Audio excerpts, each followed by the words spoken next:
नेपाल की राजनीति एक लंबे समय से उतार चढ़ाव और संघर्षों का प्रतीक बनी हुई है।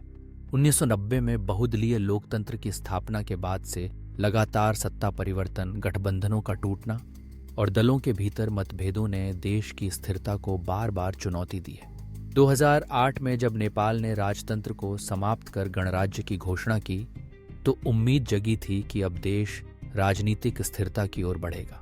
लेकिन ये उम्मीद जल्द ही टूट गई, क्योंकि संविधान निर्माण की प्रक्रिया में देरी और बार बार सरकारों के गिरने ने प्रशासनिक ढांचे को कमजोर कर दिया।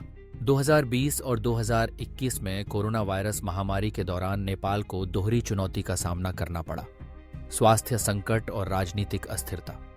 सरकार के स्वास्थ्य आपातकाल से निपटने में असफल रहने के कारण जनता में असंतोष फैल गया। आंतरिक सत्ता संघर्षों ने हालात को और भी पेचीदा बना दिया। इसी दौरान 2023 में संवैधानिक संशोधन और सीमा निर्धारण के फैसलों ने भारत के साथ सीमा विवाद को भड़काया और नागरिकता कानून में बदलाव ने युवाओं, छात्रों और आम जनता के बीच गहरा असंतोष पैदा किया। 2004 में आर्थिक संकट, बेरोजगारी, भ्रष्टाचार और बढ़ती महंगाई के खिलाफ देश भर में बड़े पैमाने पर विरोध प्रदर्शन हुए। इन प्रदर्शनों ने नेपाल की सड़कों को जाम कर दिया। इंटरनेट सेवाएं बाधित हुईं, कर्फ्यू लगाना पड़ा और प्रदर्शनकारियों व सुरक्षा बलों के बीच हिंसक झड़पें हुईं।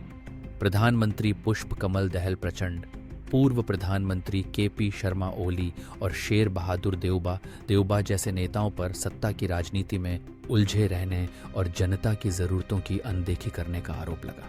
इस सब का सीधा असर नेपाल की अर्थव्यवस्था पर पड़ा।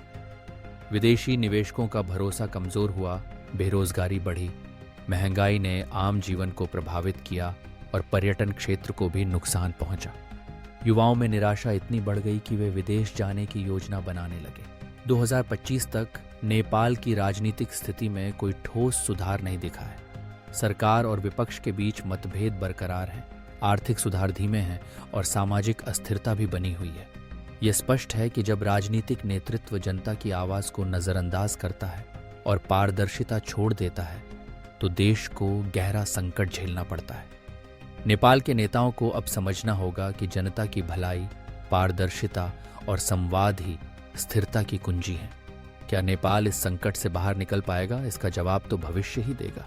अगर आपको यह जानकारी पसंद आई हो तो एपिक ऑडिटीज को सब्सक्राइब करें और हमारे साथ जुड़े रहें।